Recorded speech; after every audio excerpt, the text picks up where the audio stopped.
Hey there. So today we are going to be talking about the um, introduction into the war in Iraq that President George W. Bush got us into, and others, after, 2003 or so. So let me share the screen of this presentation.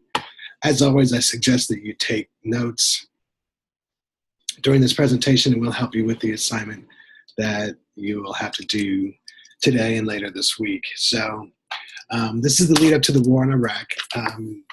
As you know, we're already, in your studies so far, we're already at war in Afghanistan, and we started that in October of 2001, a month after the September 11th attacks.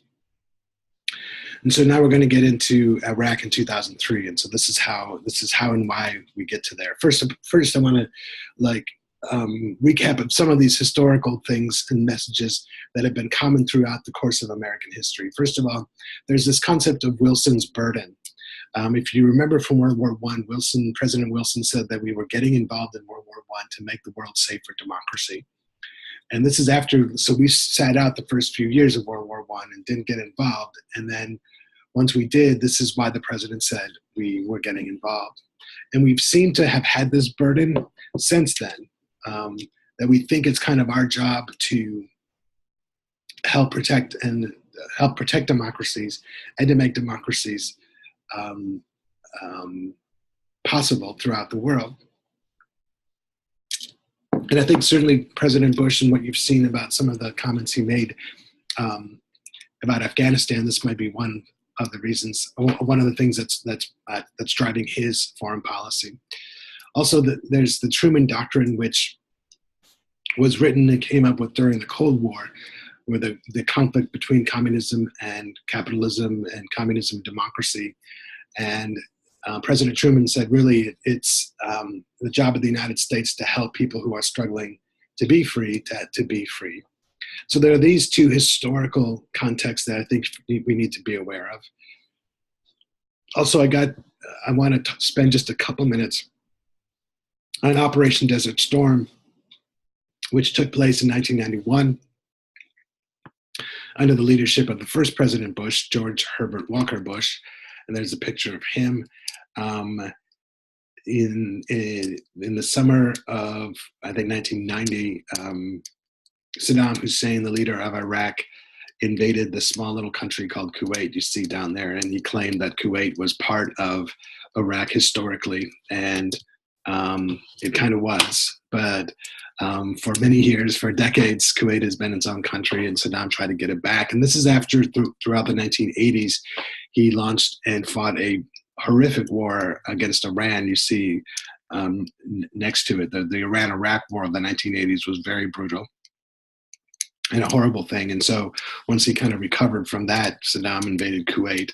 And the United States just kind of, with the help of dozens of other countries, put together this huge international coalition for the sole purpose of getting Saddam Hussein out of Kuwait.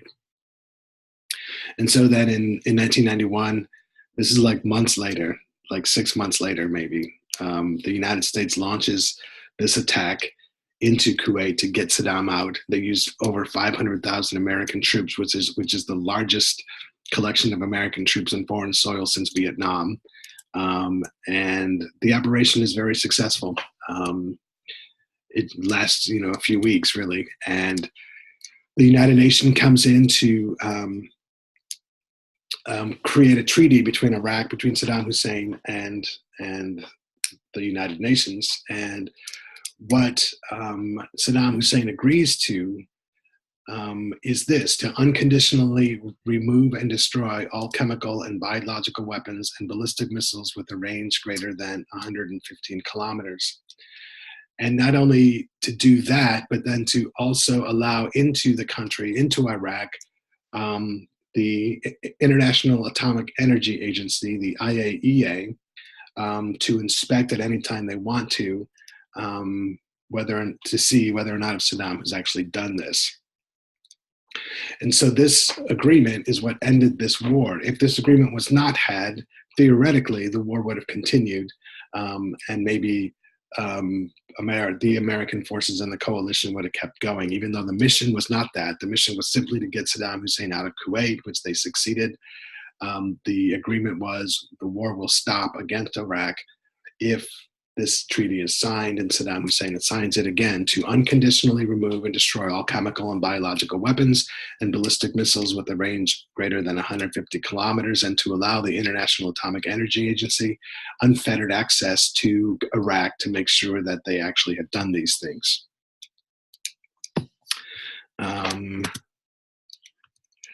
Did he?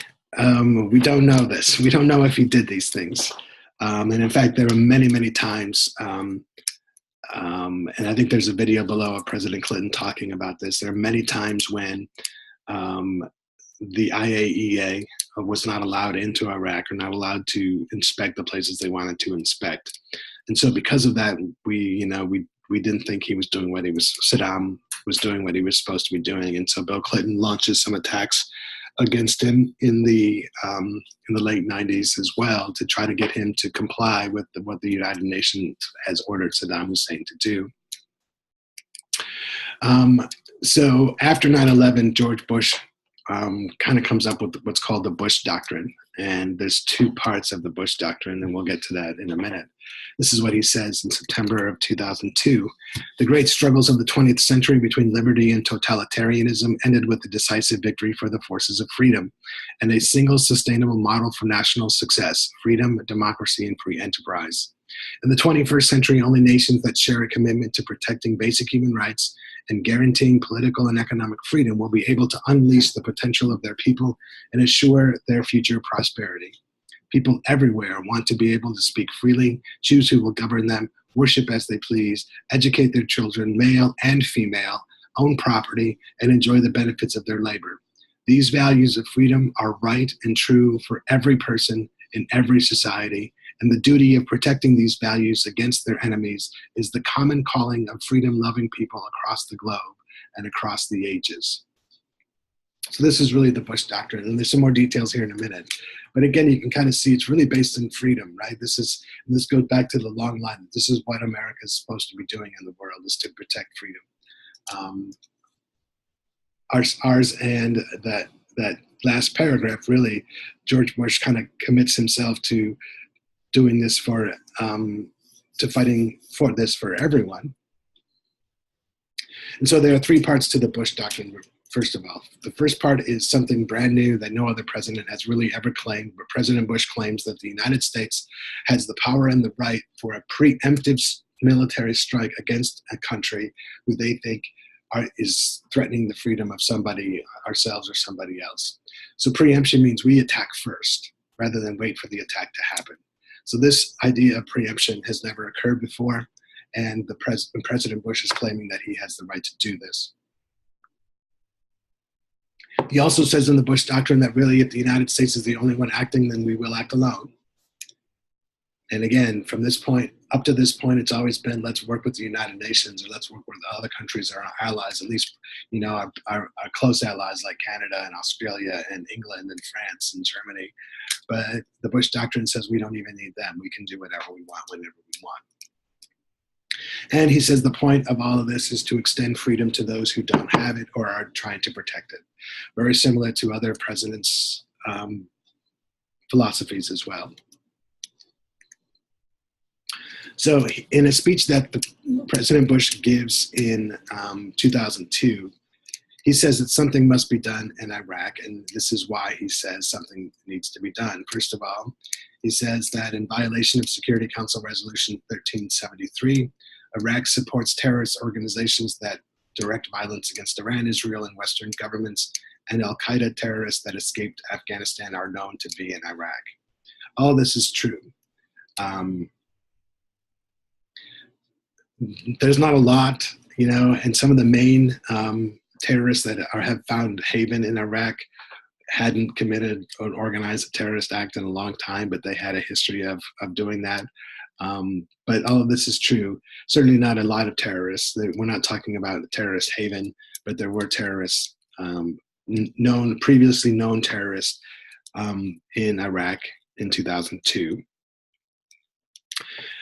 President Bush says that the United Nations Commission on Human Rights in 2001 found extremely grave human rights violations inside Iraq. It was not a good place to be. If you disagreed with Saddam Hussein, then you probably didn't have a very good life. President Bush also said that Iraqi production of and use of weapons of mass destruction were all in violation of UN resolutions. There was an oil for food program that the United Nations put together so Iraq could sell oil for food for its people. George Bush says that Iraq used those proceeds to purchase weapons rather than food. And there's some debate about that. And they say that Iraq flagrantly violated the terms of the weapons inspection program before discontinuing it altogether. And that's true too. We know that the International Atomic Energy Agency was not allowed many times to go where they wanted to go. And so the president in September of 2002 says that Iraq has one last chance to comply with UN Resolution 687, which is the resolution that he agreed to at the end of the first Gulf War, which called for his destruction of those missiles and the weapons of mass destruction and unfettered access to his country.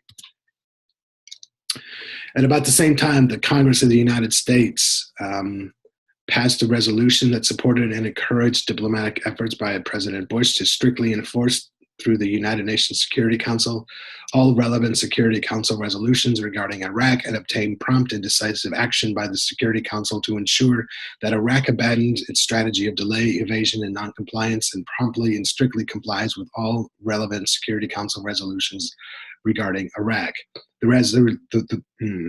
The resolution authorized President Bush to use the armed forces of the United States as he determines to be necessary and appropriate in order to defend the national security of the United States against the continuing threat posed by Iraq and enforce all relevant United Nations security resolutions regarding Iraq. So this resolution that really empowered the president, encouraged the president to use diplomacy and talk out a solution to what Iraq was doing, what they thought he was doing by building up weapons of mass destruction and human rights violations and all that, and then not allowing the IAEA into the country, but then also authorizes the president to use military force if he deemed necessary.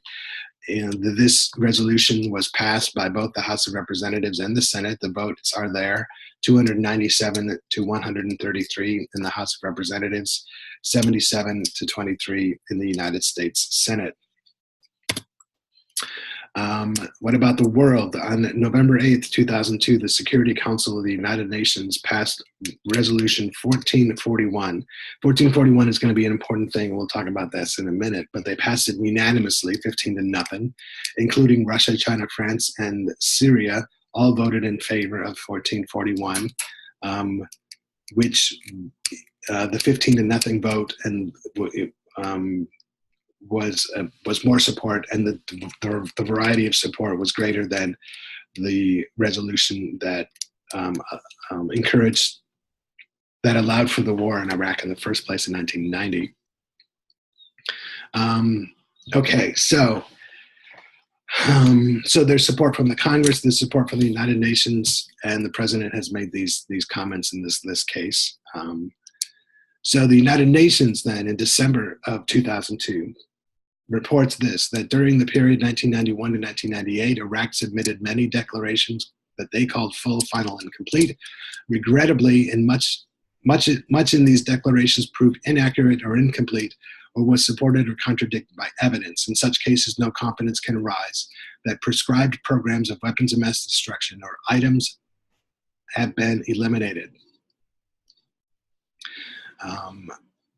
Iraq continued to fail to account for substantial chemical and biological stockpiles, which inspectors had confirmed as existing as late as 1998. Iraq claimed it had disposed of its anthrax stockpiles, but inspectors found this impossible to confirm since Iraq had not allowed the destruction to be witnessed by inspectors as required by these UN resolutions. Chemical testing done at the site was unable to show that any anthrax had been destroyed there.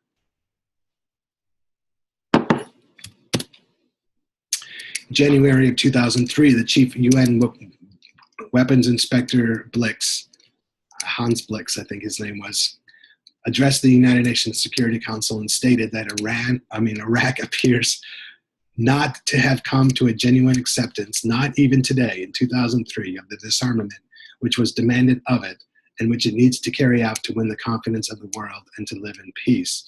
Blix went on to state that the Iraqi regime had allegedly misplaced 1,000 tons of nerve agent, one of the most toxic ever developed. And so here's the situation. Saddam Hussein has not been complying with the United Nations resolution since 1991. And President Bush is talking about human rights and freedom and all of that stuff.